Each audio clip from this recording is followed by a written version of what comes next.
أعوذ بالله من الشيطان الرجيم. بسم الله الرحمن الرحيم.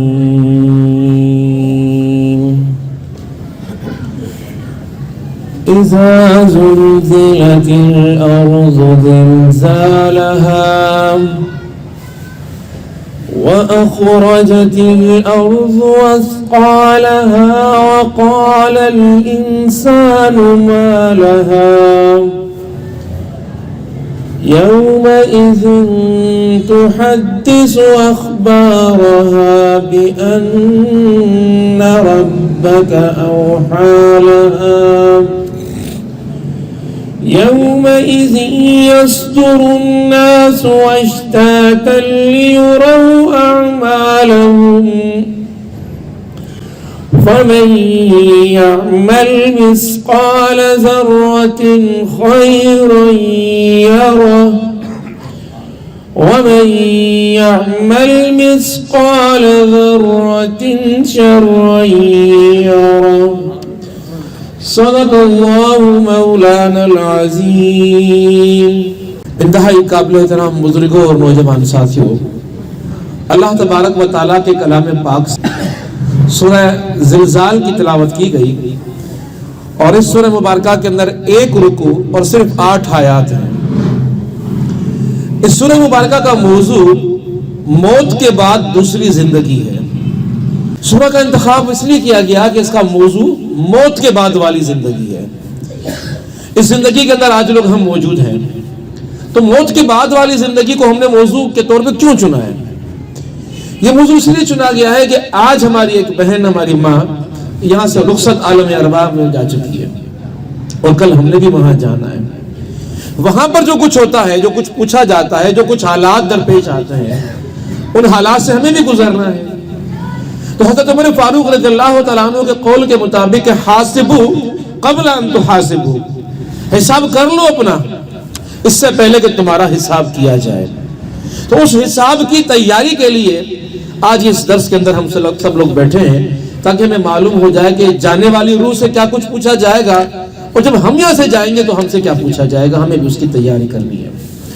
اس سورہ مبارکہ کے انتخاب کا ایک اور بھی سبب ہے. اللہ تبارک و تعالیٰ کے پیارے پیغمبر آقا انعامدار حضرت محمد مصطفیٰ صلی اللہ علیہ وسلم نے قرآن پاک کی بعض صورتوں کی بڑی فضیلت بیان فرمائی ہے. اور اس سورہ مبارکہ کی فضیلت تو اس قدر بتائی گئی ہے کہ آقا انعامدار حضرت محمد مصطفیٰ صلی اللہ علیہ وسلم کی ایک حدیث ہے ترمذی شریف کے اندر، اور مظہری کے اندر بھی یہ حدیث موجود ہے، اور اس کے راوی حضرت انس رضی اللہ تعالیٰ عنہ اور اس کے راوی حضرت ابن عباس رضی اللہ تعالیٰ عنہ. آپ حدیث کا کتاب دیکھ لیں، ترمذی شریف، مظہری شریف، اور پھر راوی دیکھ لیں کہ روایت کرنے والے حضرت انس رضی اللہ تعالیٰ عنہ ہیں، ابن عباس رضی اللہ تعالیٰ عنہ. اور حدیث میں آقا انعامدار حضرت محمد مصطفیٰ صلی اللہ علیہ وسلم فرماتے ہیں کہ سورہ زلزال یعنی کہ اذا زلزلت، یہ سورہ پڑھنا نصف قرآن کے برابر ہے. ہم آج جس زندگی سے گزر رہے ہیں کہ اقبال نے کہا کہ عصر حاضر ملک الموت ہے تیرا، عصر حاضر ملک الموت ہے تیرا کہ جس نے قبض کی روح تیری دے کے تجھے فکر معاش. ہماری روح آج بیگانی ہو چکی ہے. اس روح کی جو غذا ہے قرآن، اس روح کی جو غذا ہے عبادات، اس روح کی جو غذا ہے انفاق، اس روح کی غذا ہے نماز، اس روح کی غذا ہے حج، اذکار، روح کو وہ غذا ہم فراہم نہیں کر پا رہے. جب روح کو وہ غذا ہم نہیں فراہم کر پا رہے تو پھر ہمارے پاس جو دنیا کے اندر بھی ہم لوگ شارٹ کٹس یوز کرتے ہیں کہ شارٹ کٹ یوز کیا جائے، زیادہ ثواب حاصل کیا جائے تھوڑے عمل کے نتیجے کے اندر. تو آقا انعامدار حضرت محمد مصطفیٰ صلی اللہ علیہ وسلم اس حدیث کی فضیلت بیان کرتے ہوئے بیان فرما رہے ہیں کہ آدھے قرآن، نصف قرآن کے پڑھنے کے برابر ثواب ان 8 آیتوں کے اوپر ہے. یہ 8 آیتیں اگر پڑھ لی جائیں تو ان کو یاد کرنے میں بڑا ثواب ہے. پھر فرمایا کہ قل هو اللہ احد، لیکن تیسرا ایسا قرآن پڑھنے کے برابر ہے. اسی لیے جب ہم لوگ کسی کی فاتحہ کرنے چاہتے ہیں کہتے ہیں کل پڑھو. کیوں کہتے ہیں کل پڑھو؟ کہ اس قل هو اللہ احد اللہ الصمد لم یلد ولم یولد کو 3 مرتبہ پڑھنے پر کسی مرحوم کو ہم یہ ثواب پہنچاتے ہیں کہ یہ ثواب 3 مرتبہ قل پڑھنے پر ایک پورے قرآن کے ثواب کے برابر ثواب مل جاتا ہے، پورا قرآن پڑھنے کے برابر ثواب. تو اس طرح اب زمانے نزول کے بارے میں آتا ہے. ابو سعید خدری رضی اللہ تعالیٰ عنہ صحابی رسول ہیں. جب یہ آیت پڑھی گئی فَمَن يَعْمَلْ مِثْقَالَ ذَرَّةٍ خَيْرًا يَرَهُ وَمَن يَعْمَلْ مِثْقَالَ ذَرَّةٍ شَرًّا يَرَهُ، ایک ذرہ برابر نیکی اس کا تمہیں اجر ضرور ملے گا، تم اس کا نتیجہ دیکھ لو گے، اور ایک ذرہ برابر بدی اس کا نتیجہ تم ضرور دیکھو گے. صحابہ رضی اللہ تعالیٰ عنہم اجمعین کی محفل ہو اور ان کے سامنے ایسی آیت نازل ہو کہ جس کے اندر یہ ذکر کیا جا رہا ہو کہ تم ذرہ برابر بدی اگر تم سے ہو گئی سرزد تو اس کا نتیجہ تم ضرور دیکھو گے. یقیناً یہ چوکنا کر دینے والی آیت ہے، پریشان کر دینے والی آیت ہے. کوئی کتنا ہی نیک اور پرہیزگار انسان کیوں نہ ہو، ہے تو انسان، انس اور نسیان کو جمع کر کے لفظ انسان بنائے. محبت بھی کرو گے، بھولو گے بھی صحیح. ایمان لانا اللہ کی محبت ہے، لیکن اس ایمان کی اس حالت کے اندر ایسے لمحات بھی تم پر ضرور آئیں گے جب تم سے بھول ہوگی، خطا تم سے ہوگی، اور اس خطا کے اندر تم سے کوئی نہ کوئی بدی ہو جائے گی. اور کہا یہ جا رہا ہے کہ جب تم سے بدی ہوگی تو اس بدی کو یہ نہ سمجھو کہ رائے گاہ چلی جائے گی. تم نیکوکار ہو، تم باعمل آدمی ہو، تم دیندار ہو، تو تمہاری چھوٹی چھوٹی بدیوں کی کوئی حیثیت نہیں ہے. تم بھلے ہی چھوٹی چھوٹی بدیاں کرتے رہو، ایسا نہیں ہے. قرآن پاک کی آیت کے اندر یہ بات آ گئی کہ چھوٹی چھوٹی بدیوں کے نتیجے کو بھی تم نے دیکھنا ہوگا. صحابہ کرام رضی اللہ تعالیٰ مجمعین پریشان ہو گئے. اور ابو سعید خدری رضی اللہ تعالیٰ فرماتے ہیں کہ میں نے رسول اکرم صلی اللہ علیہ وسلم سے سوال کر ڈالا، یا رسول خدا، کیا میں اپنا عمل دیکھنے والا ہوں؟ اپنا عمل میں نیک عمل بھی ہے، بد عمل بھی ہے انسان کا. کیا میں اپنا عمل دیکھنے والا ہوں؟ آپ صلی اللہ علیہ وسلم نے فرمایا کہ ہاں. تو میں نے عرض کیا رسول خدا، یہ بڑے بڑے گناہ ان کو دیکھنے والا ہوں؟ آقا نامدار نے جواب دیا کہ ہاں. تو میں کہا رسول خدا، کیا یہ چھوٹے چھوٹے گناہ کیا میں ان کو بھی دیکھنے والا ہوں؟ تو آقا نامدار حضرت محمد مصطفیٰ صلی اللہ علیہ وسلم نے فرمایا کہ ہاں. تو اس پر میں نے کہا کہ رسول خدا، پھر تو ہم مارے گئے، کیونکہ وہاں جو سزا ہے، سزا کی جگہ جہنم ہے، جو جزا ہے اس جزا کی سزا جنت ہے. اگر ایک چھوٹی سے چھوٹی بدی کا بھی حساب کسی کو دیا جائے گا، اس بدی کا حساب دیا جانے کے لیے ڈالا اس کو جہنم کے اندر جائے گا. اب یہ کیفیت جب سنی تو صحابہ رسول تو پریشان ہو گئے. رسول خدا، میں تو مارا گیا انسان ہوں، خطا تو ہو جاتی ہے مجھ سے بھی، میں کس طرح اپنے آپ کو بچا سکوں گا، میں کس طرح اپنے آپ کو اس جہنم کی آگ سے بچا پاؤں گا؟ آقا نامدار حضرت محمد مصطفیٰ صلی اللہ علیہ وسلم نے صحابہ کی اس کیفیت کو محسوس کیا اور پھر فرمایا، اے ابو سعید خوش ہو جاؤ،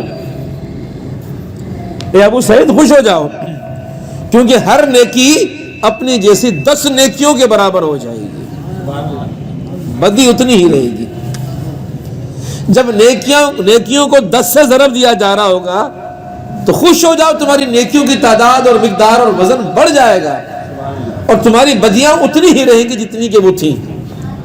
تو کچھ تشویش کم ہوئی، کچھ کیفیت میں قرار آیا اور کچھ بہتری آئی.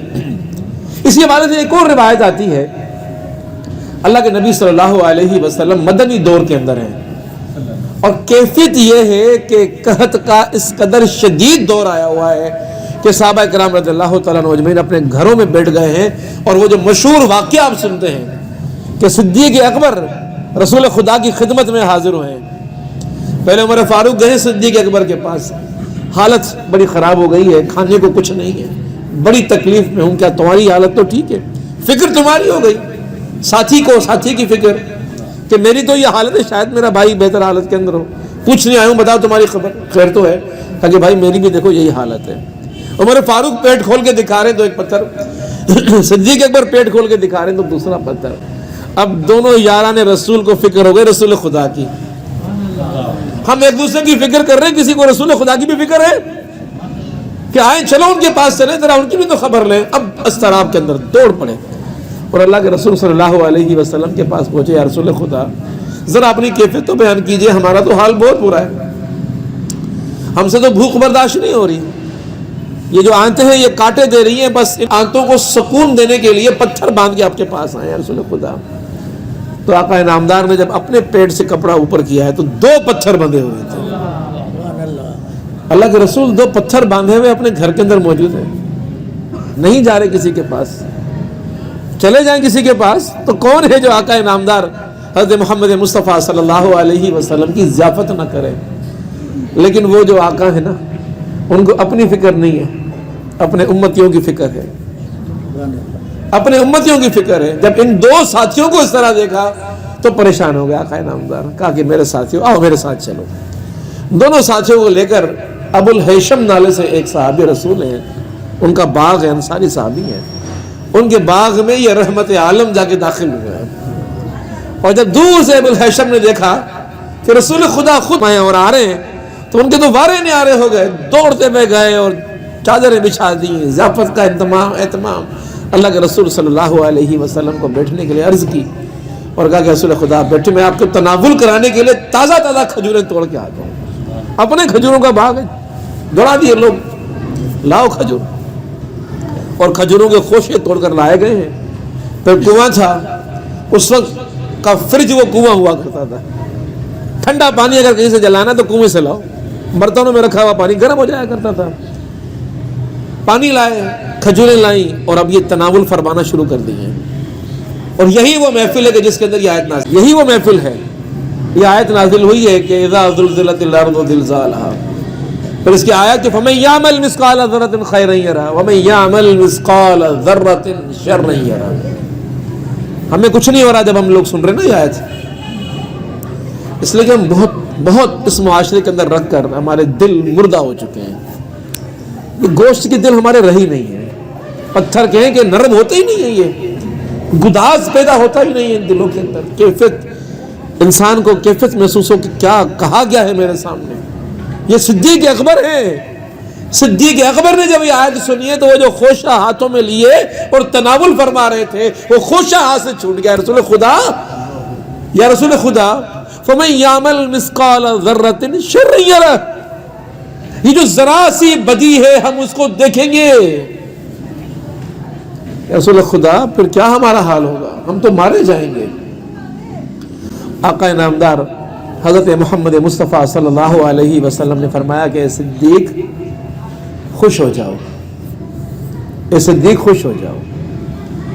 اس دنیا کے اندر تمہیں جو تکلیف آتی ہے، مزاج کے خلاف بات ہوتی ہے، طبیعت پہ گراں گزرتی ہے، مشکلات میں پڑ جاتے ہو نا، یہ تمہارے دنیا کے اندر تمہارے گناہوں کا ازالہ ہے۔ خدا تمہارے گناہوں کو، اپنے نیک بندوں کے گناہوں کو دنیا میں ڈالتا ہے۔ جب میرا بندہ میرے پاس آئے تو یہ جہنم کے اندر داخل کر کے اس کو جلا کر میں اس کو تکلیف دے کر میں جنت کے اندر لے کے جاؤں، یہ میرا پیارا بندہ ہے، نیکوکار بندہ ہے، خطا اس سے ہو گئی ہے، چلو تھوڑی تکلیف دنیا میں اس کو دے دو، تھوڑی تکلیف دنیا میں اس کو دے دو۔ تو یہ جو مزاج کے خلاف باتیں ہوتی ہیں، ہم بھڑک اٹھتے ہیں، کیا ہو رہا ہے؟ خدا کو میں ہی نظر آیا تھا یہ بیماری دینے کے لیے، خدا کو میں ہی نظر آیا تھا یہ مصیبت دینے کے لیے، خدا کو میں ہی نظر آیا تھا اس عذاب میں ڈالنے کے لیے۔ ہم شکوے کر رہے ہوتے ہیں، شکوے، اور خدا کیا کر رہا ہے؟ خدا تو ہماری محبت میں ہمارے گناہوں کو دھونے کے لیے ہمیں تھوڑی سی یہ دنیا کی تکلیفیں دے کے ہمیں پاک اور صاف کر کے ایک نیک اور علیین والی روح بنا کر جنت میں داخل کرنے کا اہتمام بنا رہا ہے۔ صدیق اکبر خوش ہو گئے۔ اب ذرا دیکھیں کہ موضوع کو کس طرح بیان کیا گیا ہے۔ موضوع کو جب بیان کیا جا رہا ہے تو اس میں موضوع لیا گیا ہے آخرت کا۔ اذا زلزلت الارض زلزالها۔ کیوں لیا گیا اس موضوع کو؟ کیوں یہ بات کی جا رہی ہے؟ یہ بات اس لیے کی جا رہی ہے کہ اس سورہ کا جو مقصد ہے، جو اس کے اسباب ہیں، وہ بڑے اہم اسباب ہیں۔ مفسرین نے 3 بڑے اسباب بیان کیے ہیں کہ اللہ رب العالمین نے یہ کلام جو نازل کیا تو نازل کرنے کے پیچھے مقاصد کیا تھے اس کو؟ سب سے پہلا مقصد یہ تھا کہ انسان یہ سمجھتا ہے کہ یہ لافانی زندگی ہے، ہمیشہ رہنے والی زندگی ہے، یہ محلات اسی طرح رہیں گے، یہ روڈ رستے اسی طرح رہیں گے، یہ گھر گاٹ اسی طرح رہیں گے، یہ کبھی ختم نہیں ہوں گے۔ تو خدا اس کی اس عقیدے کو درست کر رہا ہے، یہ ہمیشہ کے لیے نہیں ہے۔ کل من فان ویبقى وجہ ربک ذو الجلال والاکرام۔ جو کچھ بھی یہاں پر ہے ہر چیز کو فنا ہو جانا ہے، ہر چیز فنا ہونے کے لیے ایک ہی چیز باقی بچے گی، وَيَبْقَى وَجْهُ، وجاہت چہرہ، وجہ ربک ذو الجلال والاکرام، صرف اللہ رب العالمین کی ذات باقی بچے گی۔ تو اسی لیے زلزلے لاؤں گا میں، سب کچھ ختم کر دوں گا، کچھ باقی نہیں بچے گا۔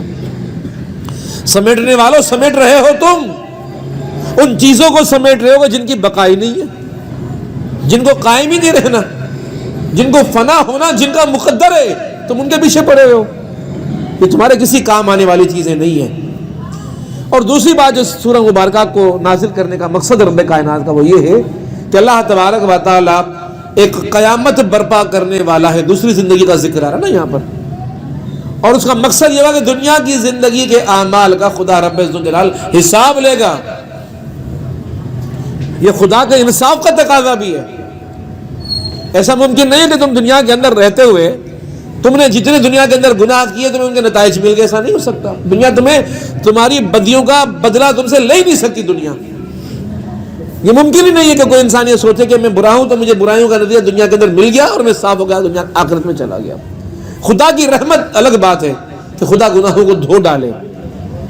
انسان اس دنیا کے اندر رہتے ہوئے اگر کسی کو قتل کرتا ہے تو اس کو قتل کر دیا جاتا ہے، لیکن اگر کسی نے 10 قتل کر دیے ہو تو کیا اس کو 10 مرتبہ دنیا قتل کرتی ہے؟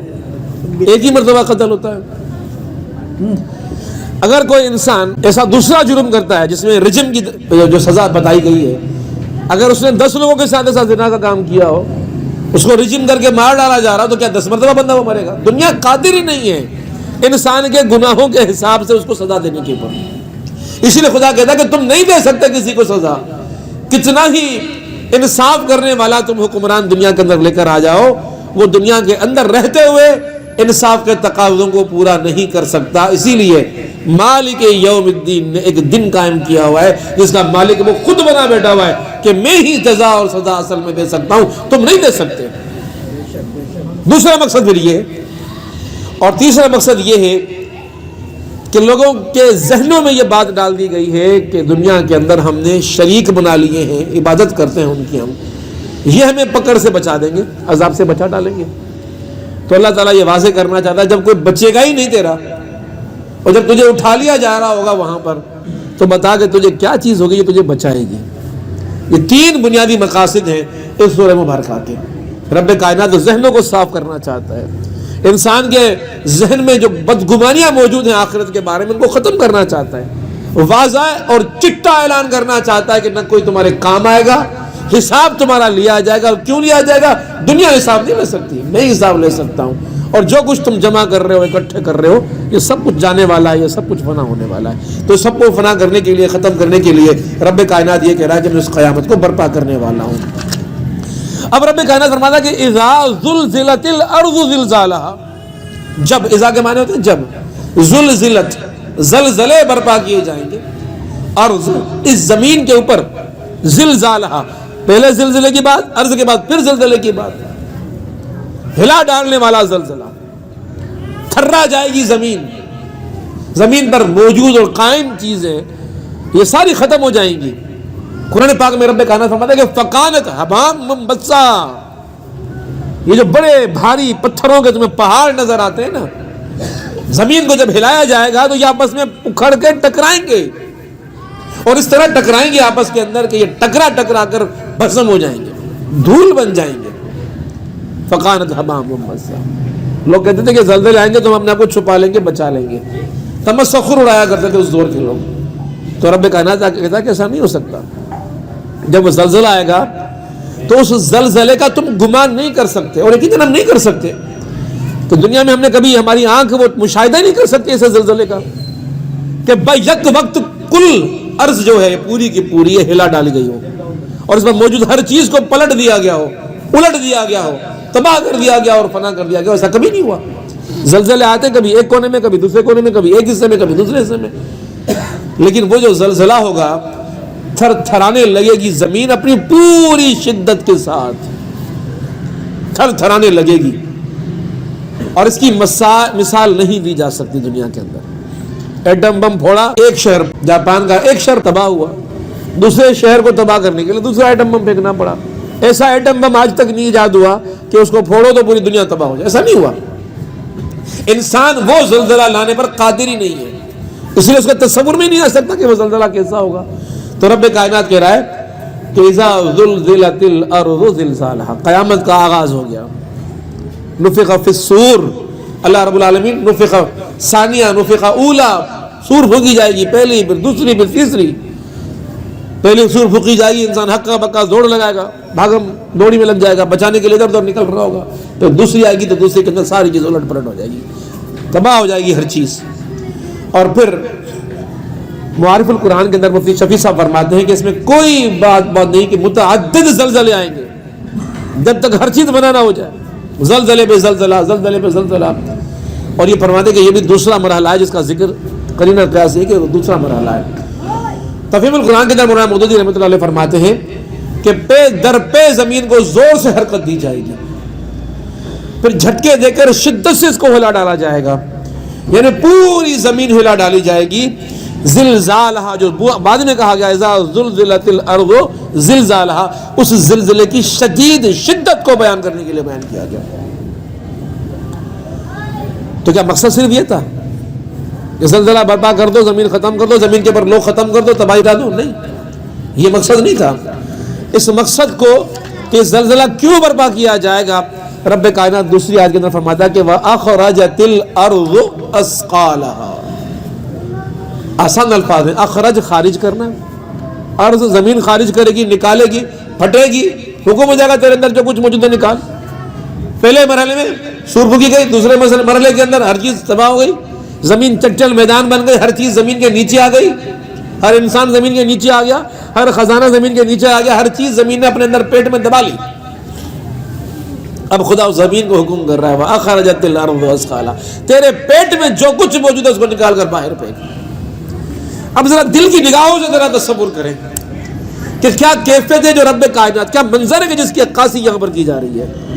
مناظر قیامت کو آنکھوں سے ذرا محسوس کرنے کی کوشش کیا کریں، تصور کی نگاہ کے اندر، کہ یہ زمین پھٹی ہے، اجزاء کو حکم ہوا ہے کہ جڑ جاؤ۔ آدم علیہ السلام سے لے کر قیامت کے دن تک جتنے لوگ مرے ہیں، ان تمام کے وہ جو بکھرے ہوئے وہ جو ذرات زمین کے اندر موجود تھے، وہ سارے کے سارے خدا کے حکم سے مل کر یہ بندہ زمین پھٹ رہی ہے اور باہر نکل رہا ہے، ہر بندہ باہر نکل رہا ہے، کوئی نہیں جب زمین کے پیٹ کے اندر رہے گا۔ تو یہاں صرف یہ کہنا چاہیے تھا کہ یہ انسان ہے، یہ زمین کو حکم ہوگا انسانوں کو پیٹ سے باہر نکالو، لیکن یہاں کہا جا رہا ہے کہ وَأَخْرَجَتِ الْأَرْضُ أَثْقَالَهَا، دفینے جو اس کے اندر موجود ہیں، ثقیل اور بھاری چیزیں جو اس کے اندر موجود ہیں، ان ساری کی ساری چیزوں کو نکالنے کا حکم ہو جائے گا۔ مفسر روح القرآن فرماتے ہیں اس سے مراد وہ خزانے اور دفینے ہیں اور جرائم کی وہ یادگاریں ہیں، تمہارے جرائم کی وہ یادگاریں ہیں جن کا مجرموں نے ارتکاب کیا تھا، زمین نے ان کو چھپا دیا تھا، حکم کا باہر نکالو، جس کو کسی آنکھ نے نہیں دیکھا ہوگا، جرم کو، ہماری خطاؤں کو کسی نے نہیں دیکھا ہوگا، لیکن حکم ہو جائے گا کہ نہیں، نکال کے باہر پھینک دو۔ اللہ اکبر، ذرا منظر دیکھیں کیا منظر ہوگا۔ معارف القرآن کے اندر، مسلم شریف کے اندر حدیث نقل کی گئی ہے جو معارف القرآن میں نقل کی گئی ہے، ابی ہریرہ رضی اللہ تعالیٰ عنہ نے فرمایا کہ آپ صلی اللہ علیہ وسلم نے فرمایا کہ اللہ تبارک و تعالیٰ کے حکم سے اس زلزلے کے متعلق آقا نامدار فرماتے ہیں کہ زمین اپنے جگر کے ٹکڑوں کو، سونے کے چٹانوں کو جن کو اس نے اپنے پیٹ میں دبا دیا تھا، اگال کر باہر نکال دے گی۔ تم تو ایک ایک تولے کے لیے لڑ رہے تھے، سونے کی چٹانیں، چاندی کی چٹانیں، ہیرے اور جواہر یوں بکھرے پڑے ہوں گے اور تو اٹھایا جا رہا ہوگا۔ اے زمین کے اوپر رہتے ہوئے ان خزانوں کو کے اوپر مرنے والے، ذرا دیکھ آج ان خزانوں کو کوئی پوچھنے والا بھی نہیں ہے۔ آج ہے کسی کو فکر کہ سونے کی چٹانیں جا کے اٹھاؤں سونا، یہ ہیرا پڑا ہوا جا کے اس کو اٹھاؤں، یہ جواہر پڑے اس کو اٹھاؤں۔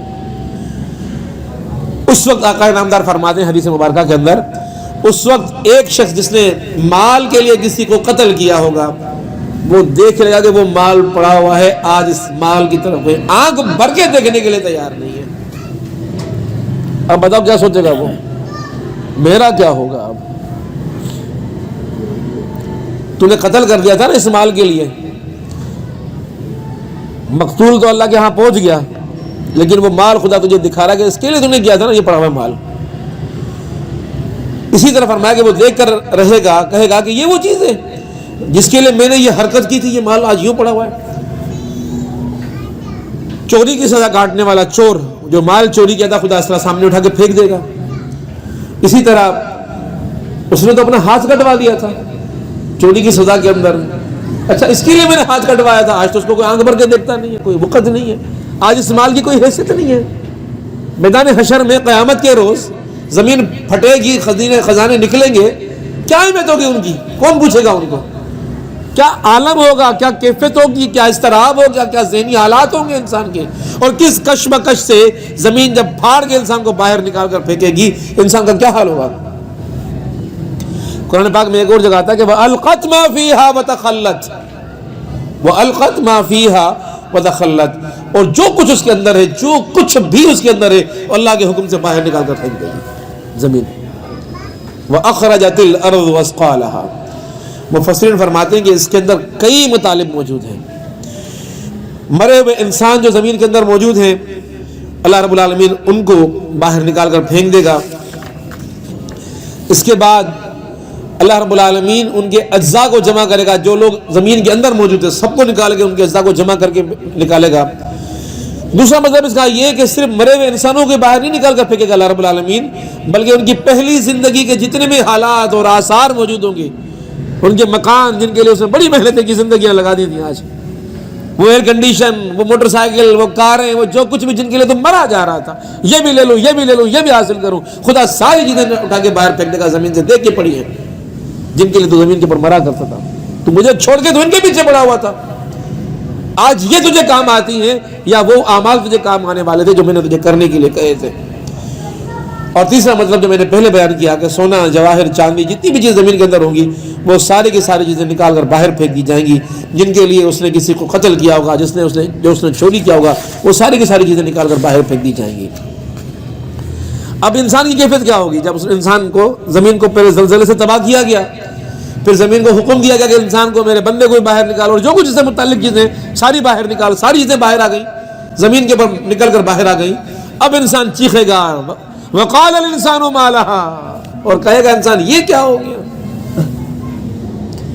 اس زمین کو کیا ہو گیا کہ ساری چیزیں اس نے پھاڑ کے باہر پھینک دی ہیں، اس زمین کو کیا ہو گیا کہ اس نے اپنے پیٹ سے نکال کے مجھے باہر پھینک دیا۔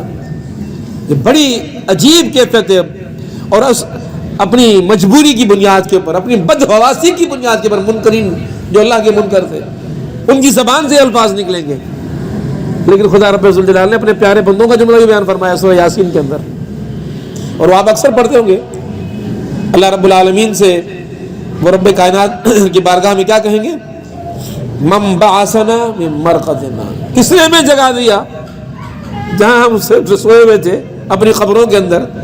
یعنی کہ وہ اپنی سکون کی نیند میں پڑے ہوں گے جو اللہ کے نیک بندے ہوں گے، جو آخرت کی تیاری کرنے والے ہوں گے، جو اللہ پر ایمان رکھنے والے ہوں گے، گویا کہ سوئے ہوئے کو چھیڑ دیا تو آنکھیں ملتے ہوئے اٹھیں گے، یہ کیا ہو گیا بھائی، ہمیں نیند سے کیوں اٹھا دیا؟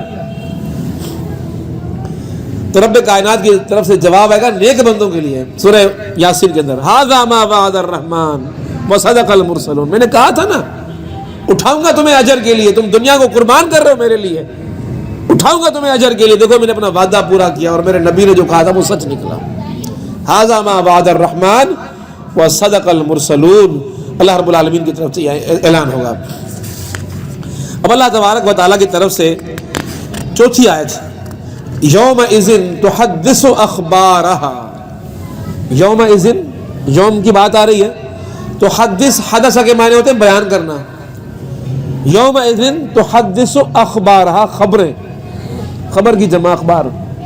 اب اللہ رب العالمین کی طرف سے زمین کو حکم ہوگا، بندہ بھی تو نے نکال کے باہر پھینکا میرے حکم سے، بندے سے متعلقات جتنی بھی تھی تو نے اٹھا کے باہر پھینک دی، اب ذرا ان کی خبریں بھی بیان کر، ان کا احوال بھی بیان کر، یعنی کہ ان پہ گواہ بن، یہ در و دیوار گواہ بن جائیں گے۔ جس زمین پر چلتے ہیں زمین بولے گی، زمین کو رب کائنات گویائی عطا کر دے گا، اور اللہ رب العالمین کے حکم سے یہ ہمارے خلاف بیان دے گی، گواہ بن جائے گی ہمارے خلاف۔ ہم سمجھتے ہیں کہ میں نے فلاں عمل کیا، مجھے کسی نے نہیں دیکھا، وہ عمل جس زمین پہ تو نے چلتے ہوئے کیا، اس زمین کو حکم ہوگا کہ بتا میرے بندے نے کون سا عمل کیا تھا، زمین گواہ بن جائے گی، زمین گواہی دے گی۔ مسند احمد کے اندر، ترمذی کے اندر، نسائی شریف کے اندر ہے، اور صحابی کون ہے؟ حضرت ابو ہریرہ رضی اللہ تعالیٰ عنہ۔ آپ روایت کرتے ہیں کہ آپ صلی اللہ علیہ وسلم نے یہ آیت تلاوت کی، یومئذ تحدث اخبارہا، پھر پوچھا کہ جانتے ہو اس کے وہ حالات کیا ہیں کہ جو بیان کرے گی؟ لوگوں نے عرض کیا کہ اللہ اور اس کا رسول بہتر جانتا ہے۔ آپ صلی اللہ علیہ وسلم نے فرمایا کہ زمین پر بندے اور بندی کے بارے میں جو بھی اس نے عمل کیا ہوگا زمین اس کی گواہی دے گی، اور جس نے جو کچھ اس کے پیٹھ پہ چلتے ہوئے کیا ہوگا زمین وہ کچھ بیان کر دے گی، اور کہے گی کہ اس نے فلاں فلاں دن فلاں فلاں کام کیا، ایک ایک لمحہ اور ایک ایک گھڑی کا، وہ جو دن کی روشنی میں کام کیے تھے وہ دن کی روشنی کے کام، وہ جو رات کے اندھیروں میں کام کیے تھے وہ رات کے اندھیروں کے کام، وہ جو اکیلے بیٹھ کر کام کیے تھے وہ اکیلے بیٹھے ہوئے کام، وہ جو لوگوں کے مجموعے میں گناہ کیے تھے وہ سارے مجموعے والے کام۔ کوئی گناہ ایسا نہیں ہوگا، کوئی عمل ایسا نہیں ہوگا کہ جو پوشیدہ رہے گا۔ ہر چیز آقا نامدار حضرت محمد مصطفیٰ صلی اللہ علیہ وسلم کی حدیث کے مطابق یہ زمین بیان کرے گی، زمین گواہ بن جائے گی، زمین دیکھے گی اور زمین بتائے گی۔ سیدنا حضرت علی کرم اللہ وجہہ کا ایک واقعہ آتا ہے کہ آپ جب خلیفہ تھے بیت المال کے اندر سارا مال آ کے جمع ہوا کرتا تھا، اور بیت المال کے اندر مال جو جمع ہو جائے آج کے حکمرانوں کی تو عیاشی کے لیے ہوتا ہے، ان حکمرانوں کے لیے آزمائش ہوتا تھا، اور انہیں فکر ہوتی تھی کہ یہ جو بیت المال کا مال ہے یہ لوگوں کی امانت ہے، تو فوری طور پہ روانہ کرتے تھے بیت المال سے مال نکالنے کے لیے، روانہ کرتے تھے، اور جو یہ مال نکلتا تھا اور مال ہو کر خالی ہو جاتا تھا بیت المال، تو مال جب خالی ہو گیا، بیت المال خالی ہو گیا، تو مصلی بچھا کر اسی پہ 2 رکعت نفل پڑھتے تھے، اور پھر کہتے تھے کہ زمین تو گواہ رکھنا، میں نے اللہ کی خاطر تجھے بھرا، اللہ کی خاطر تجھے خالی کیا۔ پتا تھا کہ زمین گواہ بنے گی، اے زمین تو گواہ رہنا کہ میں نے تجھے اللہ کی خاطر بھرا اور اللہ کی خاطر میں نے تجھے خالی کیا۔ پرانے دور کے لوگ تو کہہ سکتے تھے کہ بھائی یہ خبریں کیسے جمع ہوں گی، کون اس کو ریکارڈ کرے گا اور کیسے اس کو ریکارڈ کرے گا؟ کیا آج کے اس دور میں کوئی کہہ سکتا ہے؟ آج کے اس دور میں کوئی نہیں کہہ سکتا۔ جب سے یہ طبعی تبدیلیاں آئیں، علوم میں اضافہ ہوا، آج ہر چیز کی ریکارڈنگ موجود ہے۔ آج تو دنیا اس بات پہ کام کر رہی ہے کہ آج سے 100 سال پہلے، 500 سال پہلے، 1000 سال پہلے اس علاقے کے اندر فلاں بندہ رہتا تھا، تو یہاں جتنی بھی آوازیں ہیں وہ کہتے ہیں ان کی لہریں موجود ہیں، وہ مرتی نہیں ہیں۔ ان لہروں پہ کام کر رہے ہیں کہ وہ آوازیں ہم حاصل کر لیں کہ جن کے نتیجے کے اندر ہم ان آوازوں کی بنیاد پر ان افراد کی وہ تاریخ حاصل کر سکیں، ان کے حالات حاصل کر سکیں۔ اور ہو سکتا ہے کہ زمانہ آ جائے ایسا کہ ان افراد کی وہ ساری باتیں اس طرح زمین کے اوپر لہروں کی صورت حال کے اندر ریکارڈ کر کے لوگوں کو بتا دی جائیں کہ دیکھو یہ بندہ کہتا میں نے فلاں کام نہیں کیا، دیکھو فلاں کام اس نے کیا، اس کی ریکارڈ ہم نے تلاش کر لیا۔ تو آج کے اس دور کے اندر تو اس کو کوئی بھی انکار نہیں کر سکتا۔ اسی لیے جرم کی جو شہادتیں رب کائنات بیان کرتا ہے وہ بندے کے سامنے شہادتیں رب کائنات پیش کرے گا کہ بندہ انکار ہی نہیں کر پائے گا پھر کہ میں نے کوئی جرم نہیں کیا۔ ہر چیز رب کائنات کی طرف سے پیش کر دی جائے گی۔ پہلی شہادت تو انسان کے ساتھ لگی ہوئی ہے، کرامن کاتبین، سورہ انفطار کے اندر، یعلمون ما تفعلون، ہر چیز جانتے ہیں جو کچھ تم کرتے ہو، ہر چیز ریکارڈ ہو رہی ہے۔ وہ کرامن کاتبین، نہ انہیں اونگ آتی ہے نہ انہیں نیند آتی ہے، وہ ہر وقت جاگ رہے ہیں، ہر وقت تحریر کر رہے ہیں، ہر وقت لکھ رہے ہیں جو کچھ تم کر رہے ہو۔ ایک تو شہادت وہ رقم ہو گئی۔ دوسری شہادت کا ہم نے ابھی سنا کہ دوسری شہادت یہ ہوگی کہ زمین کو کہا جائے گا، در و دیوار کو کہا جائے گا کہ اس پہ چلتے ہوئے میرے بندے نے جو کچھ کیا مجھے بتا۔ یہ زمین گواہی دے رہی ہوگی، یہ در و دیوار گواہی دے رہے ہوں گے۔ اس کے بعد جو تیسری چیز قرآن پاک کے اندر آئی وہ یہ آئی کہ نامہ اعمال جب انسان کے ہاتھ میں دیا جائے گا اور کہا جائے گا پڑھ اپنا کارنامہ حیات کہ تو نے کیا کیا، ہاتھ میں دے دیا جائے گا۔ اپنی کاپی خود پڑھ کہ تو نے کیا کیا ہے، تیرا نامہ اعمال ہر ایک کے ہاتھ میں دیا جائے گا۔ حدیث میں آتا ہے نیکوکار کے بھی ہاتھ میں دیا جائے گا اور بدکار کے ہاتھ میں بھی دیا جائے گا۔ یہ تیرا نامہ اعمال ہے، پڑھ اس کو خود۔ سورہ بنی اسرائیل کی آیت نمبر 14 کے اندر آتا ہے اقرأ کتابک، خدا کہتا ہے پڑھ اس کتاب کو جو تیرے بارے میں ہم نے تحریر کروائی اپنے مقرب فرشتوں کے ذریعے سے، پڑھ اس کو، پڑھ اس کتاب کو۔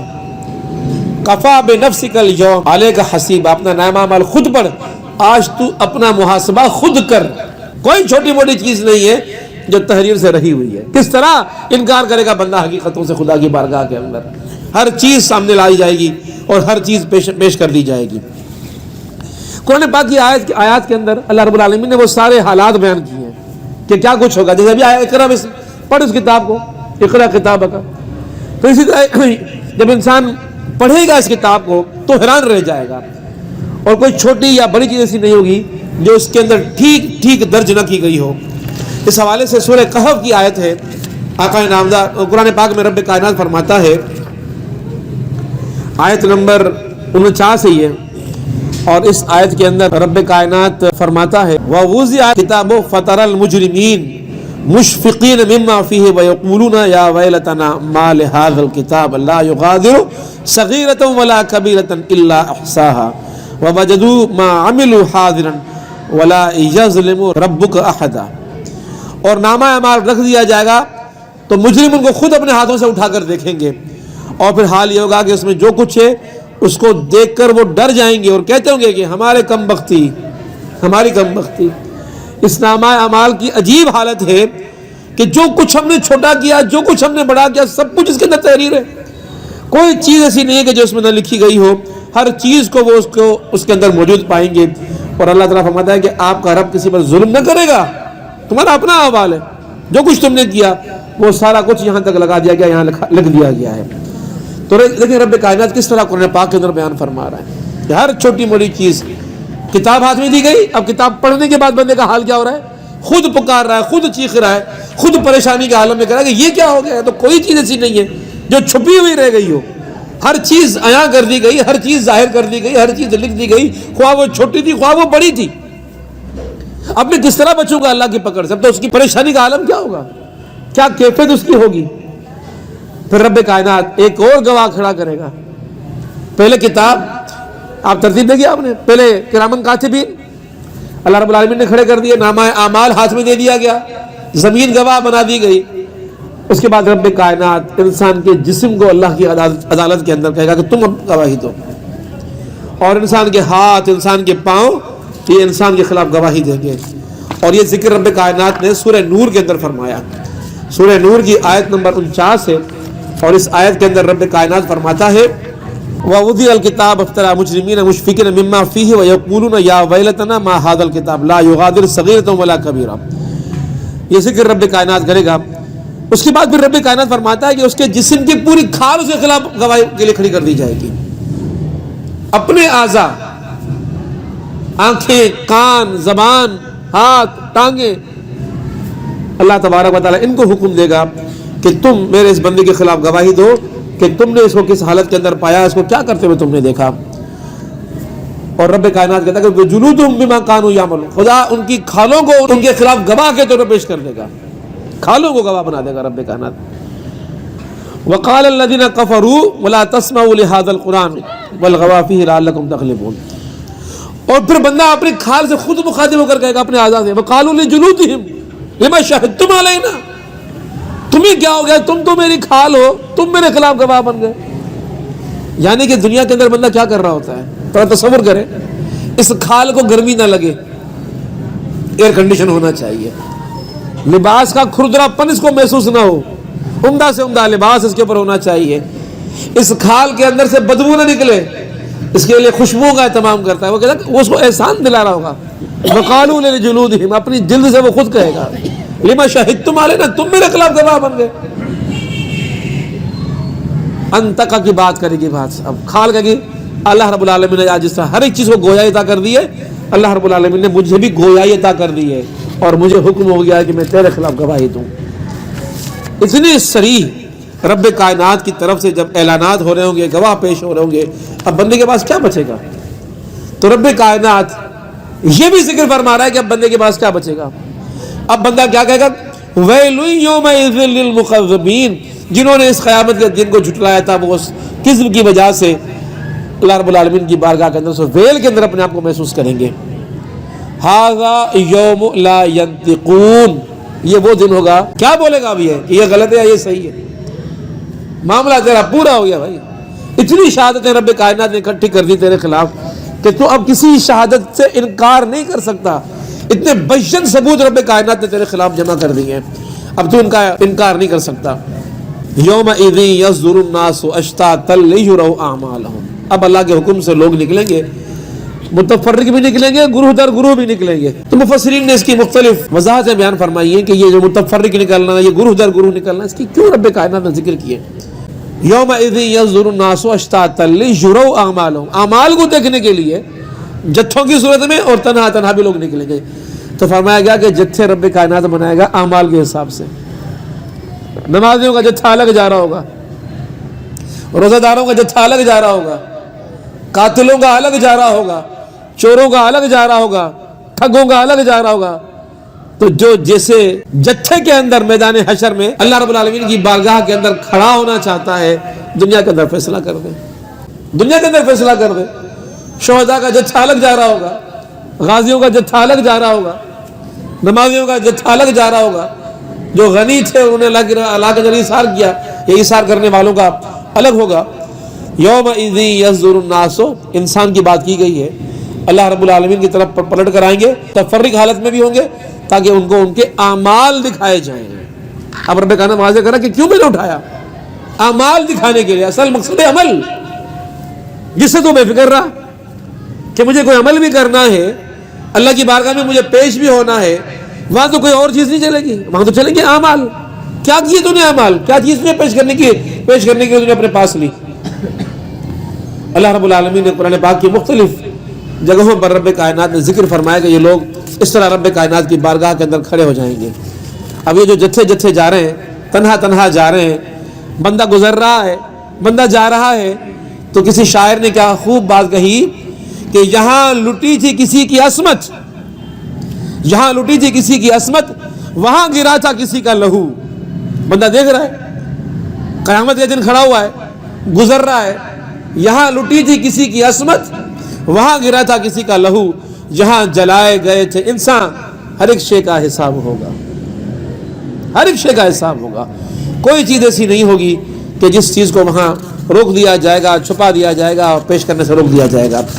اب وہ آیتیں آ رہی ہیں جن کا ذکر شروع میں نے کیا، فَمَن يَعْمَلْ مِثْقَالَ ذَرَّةٍ خَيْرًا يَرَهُ وَمَن يَعْمَلْ مِثْقَالَ ذَرَّةٍ شَرًّا يَرَهُ۔ تمہارے کان، تمہاری آنکھیں، تمہارا دل سب سے باز پرس ہوگی۔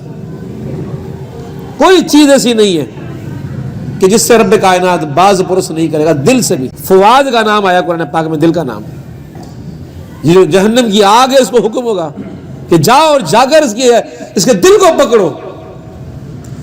یہ تو اللہ کے رہنے کا گھر تھا نا، اللہ کی محبت کی جگہ تیرا دل ہونا چاہیے تھا، تو نے صنم بٹھا دیا اس کے اندر، مال کی محبت بٹھا دی اس کے اندر۔ آپ تصور کریں کیا کیفیت ہوگی۔ نار اللہ الموقدہ التی تطلع علی الافئدہ، پڑھتے ہیں نا ہم لوگ، افئدہ فواد، دل، نار اللہ، اللہ کی آگ۔ مفسرین لکھتے ہیں کہ یہ جو دو لفظ ہیں نا، نار اور اللہ، پورے قرآن میں ساتھ کہیں نہیں آئے، پھر بھی اس ایک جگہ پر نار اللہ، نار اللہ الموقدہ مقرر کر دی جائے گی، مسلط کر دی گی علی الافئدہ، دل کے اوپر۔ دل اللہ کی محبت کا گھر تھا، تو نے اصنام بٹھا دیے اس کے اندر، دنیا کی محبت بٹھا دی اس کے اندر، لالچ میں پڑ گیا تو، دنیا دار بن گیا تو، دنیا کی فکر تجھے لاحق ہو گئی۔ اور دنیا کے اندر جو ہمارے قدم چل رہے ہیں نا، ان قدموں کے لیے بھی شاعروں نے بڑی پیاری بات کر دی، ذرا سوچئے گا۔ شاعر کہتا ہے کہ قدم سوئے مرقد، قدم سوئے مرقد، نظر سوئے دنیا، مرکز کہتے ہیں قبر کو، قدم سوئے مرقد، تیری زندگی کا اٹھنے والا ہر قدم تجھے تیری قبر کے قریب کر رہا ہے۔ یہ کوئی نہ سوچے کہ میں کراچی جا رہا ہوں، میں حیدرآباد جا رہا ہوں، میں اسلام آباد جا رہا ہوں، تیرا اٹھنے والا ہر قدم تجھے تیری قبر کے قریب کر رہا ہے۔ قدم سوئے مرقد، نظر سوئے دنیا، قدم دے تجھے جہنم کی طرف لے کے جا رہے ہیں، قبر کی طرف لے کے جا رہے ہیں، نظر سوئے دنیا، نظر دنیا، دنیا کے اندر لگائی ہوئی ہے، کدھر دیکھتا ہے کدھر جا رہا ہے۔ ذرا سوچ، ذرا فکر کر کہ جہاں تجھے جانا ہے تجھے فکر وہاں کی کرنی چاہیے۔ حدیث میں آتا ہے، ابھی جو فَمَن يَعْمَلْ مِثْقَالَ ذَرَّةٍ خَيْرًا يَرَهُ کی بات کی، کوئی تمہاری نیکی ذرہ برابر نیکی یہ ضائع نہیں جائے گی، اور پہلے ہم پڑھ کے آگئے 10 گنا اس کا وزن بڑھا دیا جائے گا۔ تو چھوٹی چھوٹی نیکیوں کے خوگر بن جاؤ. تلاش کرو کہ نیکی کا کوئی موقع مجھے ملنا چاہیے, کہاں ہے کہ میں کسی کے کام آ سکوں. اور اللہ کے بندوں کے کام آنا اس سے بڑی کوئی نیکی نہیں ہے. اللہ کے بندوں کے کام آنا, اللہ کے بندوں کے حقوق کو ادا کرنا, ان کی دل آزاری نہیں کرنا, ان کی غیبت نہیں کرنا, ان کو تکلیف نہ پہنچانا, اس فکر کے اندر انسان لگ جائے. حدیث میں آتا ہے ایک اعرابی دیہاتی آدمی اللہ کے نبی صلی اللہ علیہ وسلم کی خدمت میں حاضر ہوا اور فرمایا یا رسول خدا مجھے کوئی نصیحت فرما دیجئے, مجھے کوئی نصیحت فرما دیجئے. آپ صلی اللہ علیہ وسلم نے کہا کہ سورہ زلزال پڑھ لیا کر. آپ نے یہ پڑھ کے سنائی, اذا زلزلت الارض زلزالها واخرجت الارض اثقالها وقال الانسان ما لها يومئذ تحدث اخبارها بان ربك اوحى لها يومئذ يصدر الناس, انسان نکلیں گے اشتاتا ليروا اعمالهم, گرو در گرو نکلیں گے اپنے اعمال کو دیکھنے کے لیے. فمن يعمل مثقال ذرة خيرا يره, متنبہ کرنا, خبردار کرنا, جگا دینا, غفلت کی نیند سے اٹھا دینا بندے کو. کوئی ذرہ برابر نیکی ایسی نہیں ہوگی جو پوشیدہ رہ جائے, ضائع نہیں جائے گی تمہاری کوئی نیکی. کوئی بھی نیکی کرو گے تو بدلہ ضرور دے گا رب کائنات. نیکی کر کنویں میں ڈال, نہیں, کنویں میں نہیں جائے گی, ضائع نہیں ہوگی. اللہ کے ہاں اللہ کی کتاب کے اندر اجر کی صورت میں محفوظ ہو جائے گی. کی تو نے اتنی بنا دی رب نے اتنی, تو حیران ہو جائے گا کیا ہو گیا. اس شخص نے کہا آپ کے رب کی قسم مجھے اب اس سے زیادہ کسی نصیحت کی ضرورت نہیں یا رسول خدا, اتنی بڑی بات بتا دی مجھے آپ نے, سورہ زلزال بتا دی مجھے آپ نے. اور وہ رخصت لے کر واپس جانے لگا تو حضرت صلی اللہ علیہ وسلم نے فرمایا یہ شخص کامیاب ہو کر لوٹا, کیونکہ اس نے ایک چھوٹی بات کی نصیحت کو پوری زندگی تبدیل کرنے کے لیے اختیار کر لیا. اب اس سورہ کو پڑھنے کے بعد فکر آخرت جو اس کے دماغ میں بیٹھے گی, نیکیوں کی فکر جو اس کو ہو جائے گی, نیکیوں کا جو خوگر بن جائے گا, یہ اس کی نتائج, اس کے لیے جنتیں, اس کے لیے اجر, اس کے لیے نعمتیں مقدر ہو چکی ہیں کہ یہ سورہ زلزال پر عمل کرنے والا بن گیا. فَمَن يَعْمَلْ مِثْقَالَ ذَرَّةٍ خَيْرًا يَرَهُ. ایک اور حدیث میں آتا ہے آقا نامدار حضرت محمد مصطفیٰ صلی اللہ علیہ وسلم فرماتے ہیں کہ جو شخص کسب حلال سے, حلال مال سے, حرام سے نہیں, کسب حلال سے ایک کھجور بھی صدقہ کرتا ہے اللہ تعالیٰ اسے قبول کر کے اپنے دائیں ہاتھ میں لے لیتا ہے. اللہ تعالیٰ اپنے دائیں ہاتھ میں لے لیتا ہے, پھر اس کی نشو نما کرتا ہے رب کائنات. اب اللہ اس کو بڑھا رہا ہے یہاں تک کہ وہ پہاڑ کی طرح بڑا ہو جاتا ہے. ایک روٹی کا ٹکڑا دیا, اللہ نے اپنے ہاتھ میں پکڑ لیا, اب اس کی پرورش اللہ رب العالمین کر رہا ہے. کسی فقیر کو دے دیا, کسی غریب کو دے دیا, کسی مسکین کو دے دیا, کسی درد مند کے کام آ گئے, کسی کو دوائی لے کے دے دی. بظاہر چھوٹی سی چیز تھی وہ, لیکن اللہ کی راہ میں دی جانے والی یہ چیز حدیث کہتی ہے کہ اللہ اپنے ہاتھوں میں پکڑتا ہے, اپنے ہاتھوں میں لے لیتا ہے اللہ رب العالمین. اور پھر ایسے ہی نہیں لے لیتا رب کائنات اس کو, اپنے ہاتھوں میں لے کے رب کائنات خود اس کی پرورش کرتا ہے, خود اس کو پروان چڑھاتا ہے. اور اس قدر پروان چڑھتی ہے وہ چیز, ایک کھجور میں سے ایک پہاڑ بن جاتا ہے نیکی کا. معارف القرآن کے اندر فرمایا گیا کہ اس آیت کے اندر خیر سے مراد وہ خیر ہے جو شرعاً معتبر ہو. ہم بہت سے کام نیکی سمجھ کر رہے ہوتے ہیں, وہ شرعاً نیکی نہیں ہو رہے ہوتے, حقیقت میں وہ نیکی بھی ہو, شریعت میں ان کو نیکی قرار دے دیا گیا ہو تو شرعاً وہ نیکی ہو. اللہ رب العالمین کی بارگاہ کے اندر اس نیکی کے معاملے کے اندر انسان متعدد رہنا چاہیے. اللہ رب العالمین یہ جو ذرہ برابر انسان کے دل کے اندر ایمان ہے نا, اس کے بارے میں مفتی شفیع صاحب نے بہت پیاری بات کہی ہے, اور میں چاہتا ہوں کہ ذرا آپ کے سامنے ہو بہو پڑھ دوں تاکہ اندازہ ہو جائے کہ یہ جو ایمان کی دولت رب کائنات نے ہمیں دے دی نا, یہ کتنی بڑی دولت ہے. لا الہ الا اللہ اور محمد الرسول اللہ, ہلکا سا ایک جملہ ہے, لیکن جملے کے اوپر جب ایمان لے کر آتا ہے بندہ, فرماتے ہیں کہ یعنی ایمان کے ساتھ جو انسان عمل کرتا ہے, ایمان کے ساتھ عمل, وہ اللہ کی بارگاہ کے اندر معتبر ہوگا. بغیر ایمان کے اللہ کے نزدیک کوئی عمل نیک عمل نہیں ہے. بغیر ایمان کے اللہ کی بارگاہ کے اندر کوئی عمل نیک عمل نہیں ہے. یعنی آخرت میں اسے نیک عمل کی جو حالت میں انسان دنیا سے گیا اس عمل کا کوئی اعتبار نہیں ہے. نیک عمل کا اعتبار ہوگا جو اس نے کیا ہوگا، اور دنیا میں اس کو اللہ رب العالمین جو عمل کرنے والا ہوگا، کافر ہوگا، ایمان نہیں لاتا ہوگا، تو کافر کو دنیا میں اللہ رب العالمین بدلہ دے دے گا. لیکن جو اللہ کا نیک بندہ ہوگا اللہ تبارک و تعالیٰ اس کا بدلہ اس کو جنت کی صورت میں دے گا. اب یہاں فرماتے ہیں کہ جس شخص کے دل میں ایک ذرہ برابر ایمان ہوگا، جس شخص کے دل میں ایک ذرہ برابر ایمان ہوگا، اللہ تبارک و تعالیٰ بالآخر اس کو جہنم سے نکال دے گا. ایک ذرہ ایمان کا، ساری زندگی گناہوں میں، غلاظتوں میں، برائیوں میں اور بدکاریوں میں، لیکن یقین تھا اللہ کے اوپر، کسی گوشے میں تھا، پورا اتنا بڑا مستحکم ایمان بھی نہیں، ایک ذرہ تھا ایمان. اس ذرہ سے ایمان کے رائے کے دانے کے برابر ایمان کہا گیا اگر کسی کے دل میں موجود رہ گیا مرتے دم، اللہ تبارک و تعالیٰ اس کو ہمیشہ کے لیے جہنم میں نہیں چھوڑ دے گا. ایمان والا دل کبھی جہنم میں نہیں جلے گا، اللہ تبارک و تعالیٰ نکال کے اس کو جنت کے اندر لے کر آ جائے گا. کیونکہ اس آیت کے اندر جو رب کائنات نے وعدہ کیا ہے، اس آیت کو ثبوت کے طور پہ پیش کر رہے ہیں مفتی صاحب. فَمَن يَعْمَلْ مِثْقَالَ ذَرَّةٍ خَيْرًا يَرَهُ وَمَن يَعْمَلْ مِثْقَالَ ذَرَّةٍ شَرًّا يَرَهُ. تو نیکی کا اجر اور نیکی کا بدلہ تو ضرور حاصل کرے گا. ایمان سے بڑھ کر نیکی کیا ہے؟ ایمان سے بڑھ کر نیکی کیا ہے؟ جو تو نے اختیار کی تو اس کا اجر ملے گا تجھے. تو جب ایمان کا اجر جنت کے سوا کیا ہو سکتا ہے؟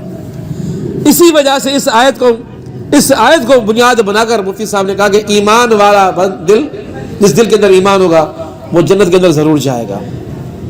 اس لیے کوئی مومن کتنا ہی گناہ گار ہو وہ جہنم میں ہمیشہ نہیں رہے گا. اللہ تبارک و تعالیٰ اسے اس کے نیک عمل کی وجہ سے جنت کے اندر داخل کر دے گا، اس کے گناہوں کو معاف کر کے.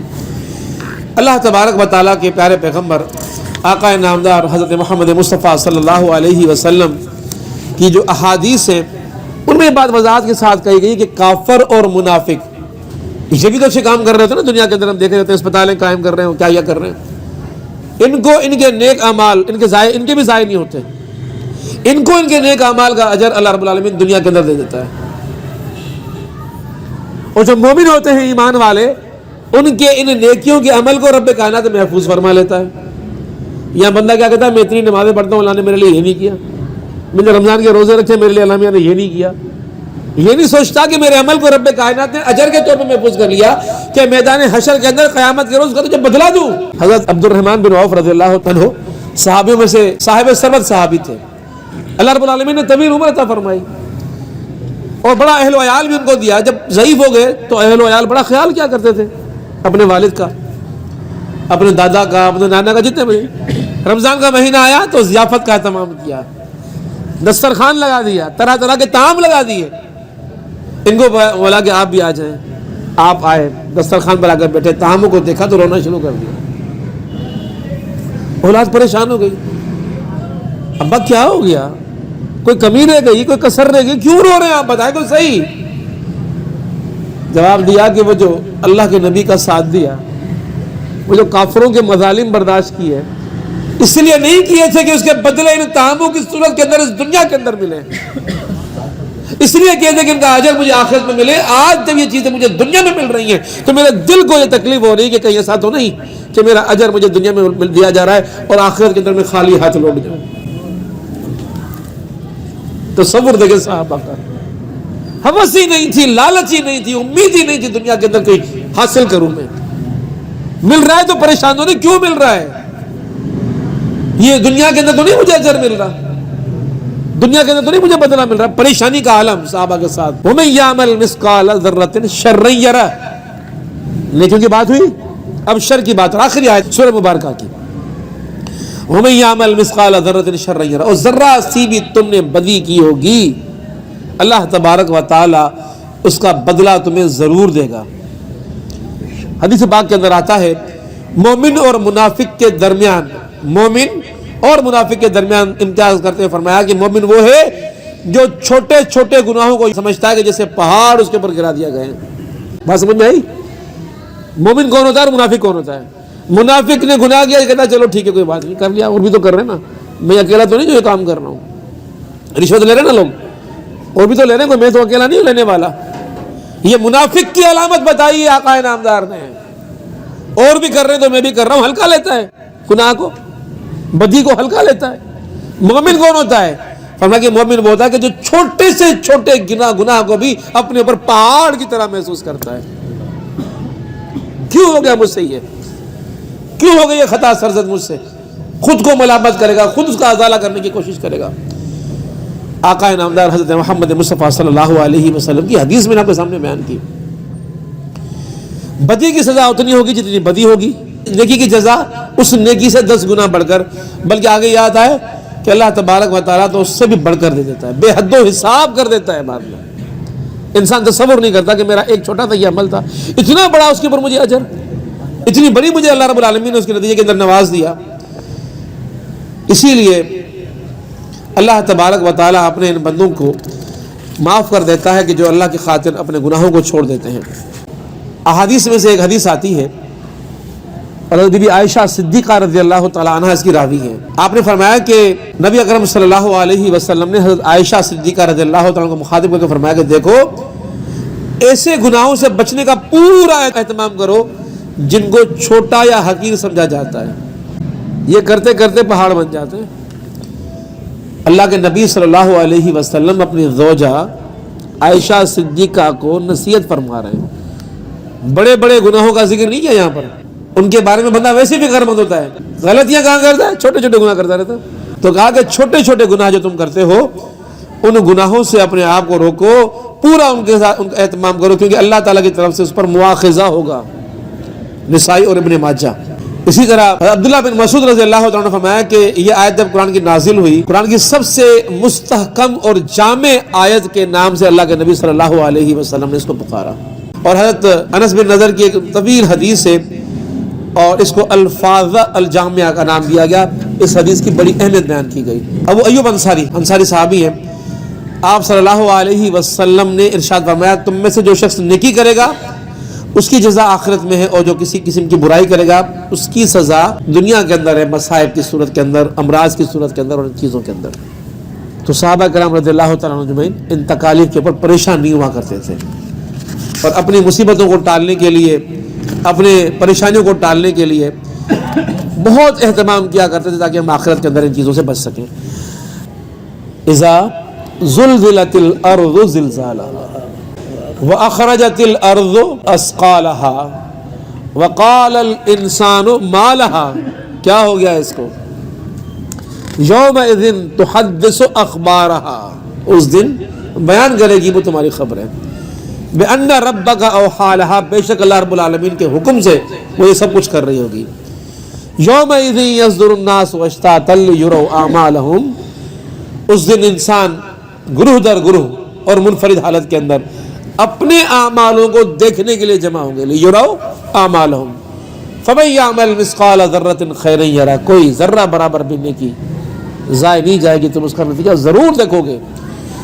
وَمَن يَعْمَلْ مِثْقَالَ ذَرَّةٍ شَرًّا يَرَهُ. کوئی بھی معمولی سے معمولی شر، برائی اور بدی ضائع نہیں ہوگی، تم اس کا بدلہ ضرور دیکھو گے.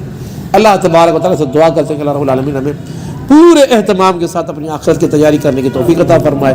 اقول قولی ھذا استغفر اللہ لی ولکم ولسائر المسلمین فاستغفروا انہ هو الغفور الرحیم.